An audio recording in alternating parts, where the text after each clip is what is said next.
Good morning again. Buenos días a todos los que estén presentes hoy. Thank you so much for being here. We want to welcome you to the second day of the Soil Not All International Conference. For those who were present yesterday, who attend the conference, we have inspired presentations from James Cassidy, from Starhawk, from Theo Ferguson, Mark Squire, David Montgomery, Paul Kaiser, Elizabeth Kaiser, and Bickley. So we have an amazing lineup yesterday, but today is not going to be different. It's going to be really good as well. We're going to start today with Lindsey Lusher Shute. She's going to do the first keynote today. And it's very important to know about her work. Lindsey is the CEO and founder of the Farm Generation Cooperative. And also for 10 years, she was the executive director of the National Young Farmers Coalition. So we're gonna hear from her, but now I would like to talk a little about today's presentations. We're gonna start after the keynote. We're gonna have people from the African Biodiversity, Climate Change and Agroecology panel, and then we're gonna have another on agroforestry. And we will have also Ann Lopez at 11:55. Ann Lopez is an immigrant rights advocate who has been working for many years also in the area of Salinas, Santa Cruz, in Central California.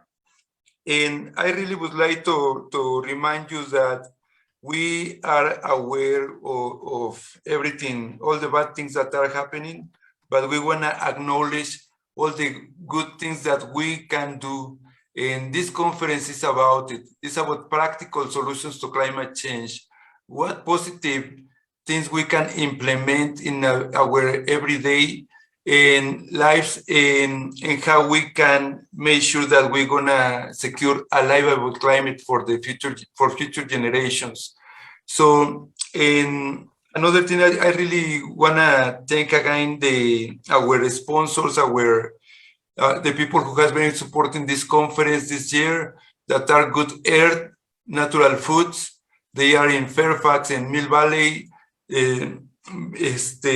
Also Singing Frogs Farm. We have to thank also Dr. Broners, who have been supporting us for many, many years. And we really would like to invite you to stay here all day, but I really want to start now with Lindsey. As I told you, she has been an amazing organizer with the Young Farmers Association, and she's a farmer herself. And Lindsey, thank you so much for being here, and I'm gonna let you talk, and we're gonna see each other in a little. Thank you so much for accepting to join us today that early, you know. It's so early. I'm on the East Coast. I'm in New York, so not quite as early. Okay, not like Californians. It's 6:11 in the morning. Not like you. We're gonna say the video so they can see the video later or another day. Thanks so much. Thanks so much. Well, thank you, Miguel. Thank you, Theo, for including me and Farm Generations Cooperative in this conversation in Soil Not Oil. What an incredible lineup and mission for this conference. Theo wanted me to talk about food as medicine. And yes, of course, I'm going to bet that all of you, given that you're here listening this video, are on board with that. You already know that good food, sustainably grown food, is good for you. It is the heart of our families, the way we connect with our friends and neighbors. It is a key determinant of our own health. And of course, as we are talking about today, food is also medicine for the world around us. Farmers are stewards of our natural resources, and they are essential to combating and mitigating climate change. When we talk about food as medicine, I find that we can very easily go right to the individual. What can I buy? What can I grow? What should I eat? And this is no surprise. The US, for better or worse, is known for this ethos of individualism. We rank as a country, the US, as one of the most individualistic countries in the entire world. And many farmers, probably myself included, can really take this to the extreme, focused on the here and now, like right now, the land in front of us, what needs to be tilled, what needs to be cultivated, what needs to be planted, and the bins and trucks that need to be filled with food for the communities that are truly depending on what we do. And yes, action to improve our diets and the planet begins with us, with the here and now, and what can I do with my privilege, my resources, my relationships, and my two hands. But acting as an individual is not enough to address the much larger problems facing our world today, including climate change. No individual is going to change the trajectory of food and agriculture alone. To move forward with a sustainable and just food system, we've got to move forward together with a collective mindset where we as a community of farmers and we as a community of consumers find common cause. We have to recognize together the massive shifts that are necessary and move forward as community. And the stakes are very high. We are in a climate crisis. It is not something in the future, it is now. Climate change is impacting our food system in so many ways, it is difficult to wrap your mind around it. As farmers, we are scared to look at our weather apps and sometimes even just the clouds in the sky. What will come next? We are seeing extreme weather across the country, from drier and hotter summers to much wetter and prolonged periods of rainfall. There are fires that you may be impacted by right now in California and the Western United States and the Pacific Northwest. The Midwest, Southern Plains of California are all also seeing flooding. In my region, in New York, this July, we had double the normal rainfall. Crops on many farms were flooded, and there were all kinds of disruptions for growers. On our particular farm, we have extremely well-drained soil. So we were pretty well positioned to handle the crazy rain, but we weren't exactly anticipating the thunderstorms. On 11 days in July, we had thunderstorms recorded at our local weather stations. Because our team couldn't safely get out into the fields, we canceled orders for an entire week just to catch up. Extreme weather hit us even worse several years ago. We are situated, my farm, Hardy Roots Community Farm, we're about 100 miles north of New York City, about 10 miles from the Hudson River, and beyond that is the Catskill Mountain Range. And during this time of year, starting in the spring, there are fronts that begin to come through, sometimes with very intense weather and thunderstorms. And that's when you start to get worried, when you see those weather maps with the orange and the red, and then sometimes the purple. And a very intense front came through with some of that purple on the radar. And it actually developed some motion, and it became a tornado. The tornado ended just a few miles from our farm. And when it stopped being a tornado, those winds continued, and it dumped larger than golf ball size hail on our farm. And under 5 minutes time, we saw every windshield on our farm smashed. Our high tunnels that are covered with plastic were suddenly full of holes all over the place. Our solar panels, which are rated for golf ball size hail with wind, were also cracked. And most of all, our farm suffered nearly 90% crop loss. And this severe weather is just the beginning of climate impacts. We are seeing all kinds of new pests and pathogens find their way into New York, things that farmers have never seen before, often as a result of these wetter and warmer months. And farmers like me are racing to adapt to this new normal. The stakes are high when we talk about land. Our farmland is precious, and particularly that land and soil that is resilient in the face of climate pressures. The soil that, like ours, has good drainage for increasing years of heavy rain, like this July, but also soil that has high organic matter for years of drought. But finding good, and actually any land, remains the top challenge for the next generation of US growers. We are living on a legacy of farmland ownership in the US that is deeply unjust and has resulted in fewer and fewer individuals owning our nation's land, and basically hardly any farmers of color at all owning that land, who have been systematically discriminated against by the US government and other forces. And the way land is commodified means that most of it is constantly under threat in one way or another. The threat of development looms. It is estimated that 2,000 acres of US farmland are lost to development each and every day. This development pressure, as well as pressure from non-farmers within real estate markets, have left some of the most critical land in our nation's food sheds, like right outside of major cities, simply out of reach for any farmer, and particularly farmers of color and young people looking to break into farming as a career. These are not problems that we can solve alone. And then there's the trajectory of our farmers.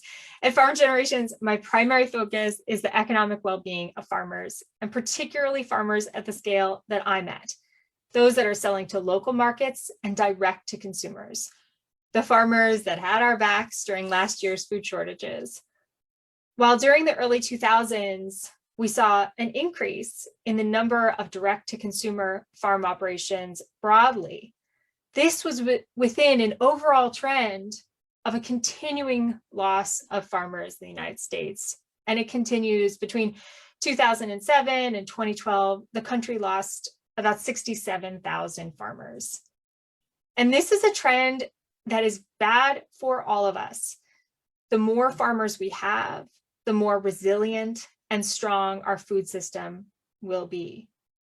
When we are at the point of losing farmers, we know that there is much more at stake. During COVID-19, this issue was right there in front of us. Empty grocery store shelves and actual food shortages. The farmers that saved us, the farmers that could pivot in this moment, these were the farmers that we have been losing year after year. These are not the farmers that you're going to see in the grocery store. The challenges that I've laid out here, this is not a complete list by any means, but these are problems that are pretty big. The good news is that right now and in recent history, we can find a roadmap for solving big challenges as a community. So my family is originally from southeastern Ohio, going back decades. It is part of Ohio beyond where the glaciers stopped. It is hilly, full of winding roads and deep hollows. It's a part of the country that is so beautiful and special, and it also suffers from poverty, about double the national poverty rate. And it is a lack of services that has inspired the people who live there to take collective action together as a community. In the 1930s, that community faced a major challenge of getting electricity to their houses.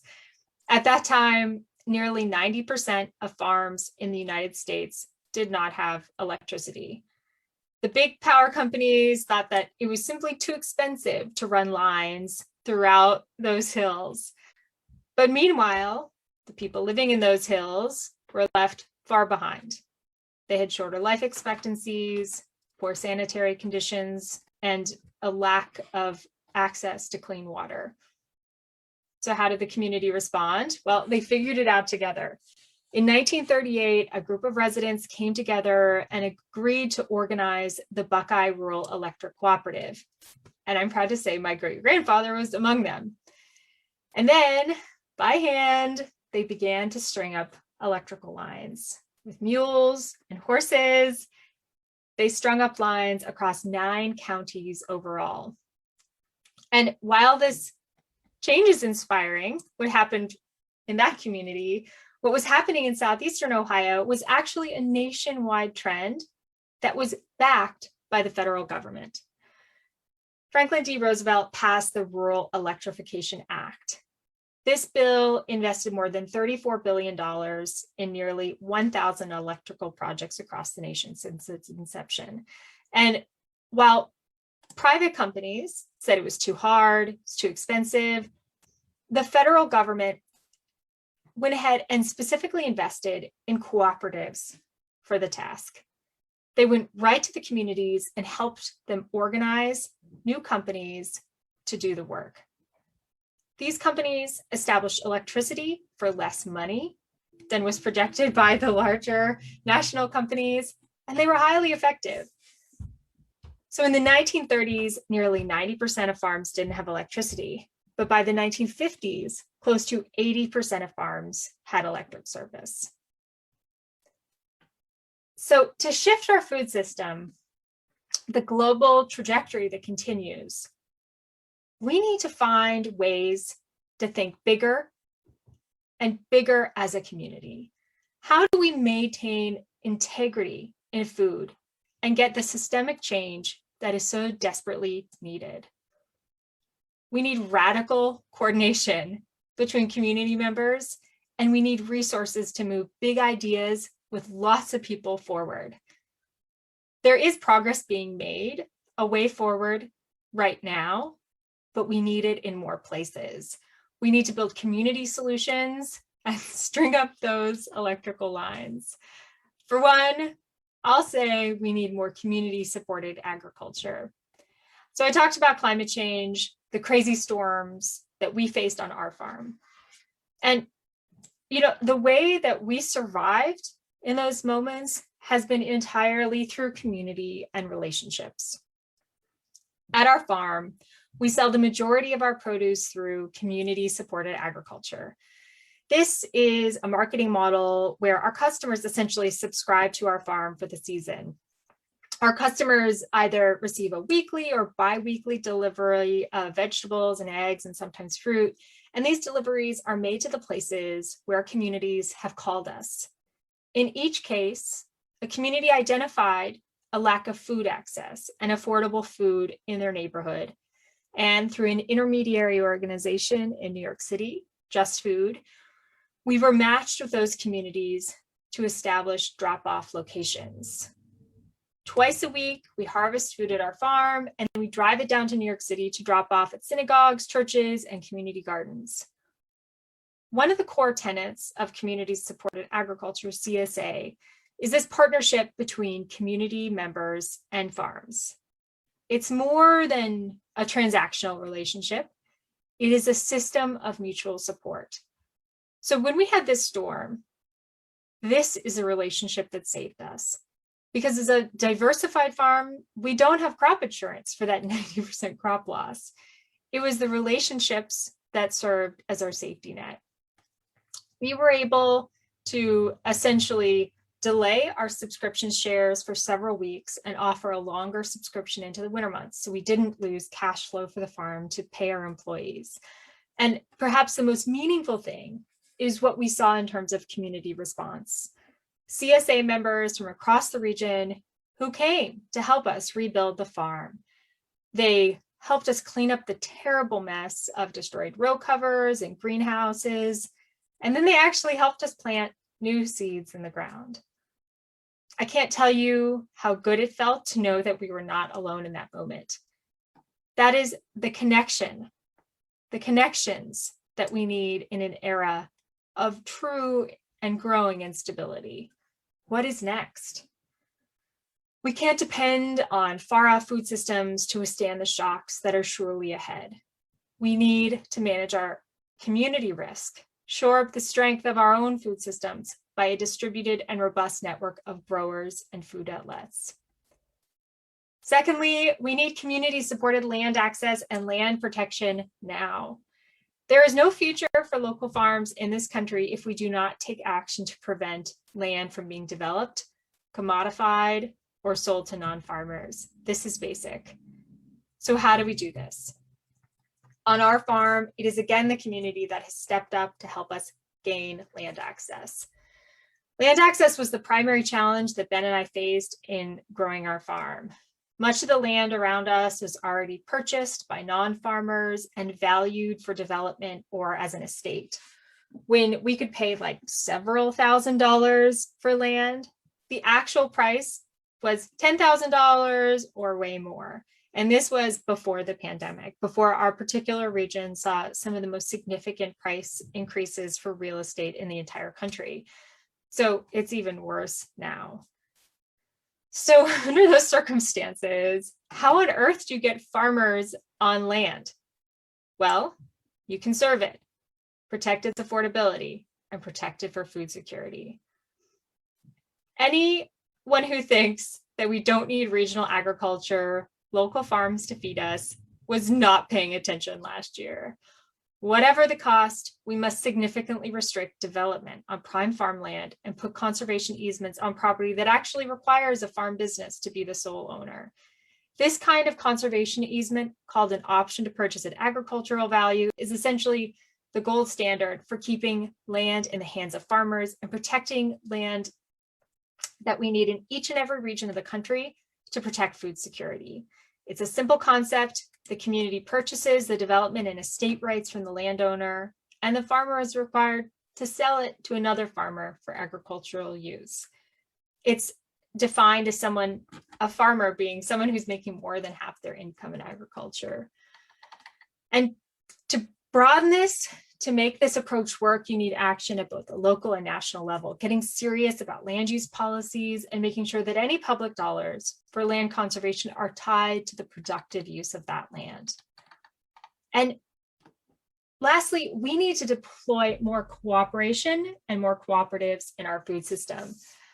My company, the Farm Generations Cooperative, is a traditional agricultural cooperative that is working to accelerate community solutions and local agriculture in a modern economy, to bring the community-driven collective solutions that we saw with the electric cooperatives to the food economy.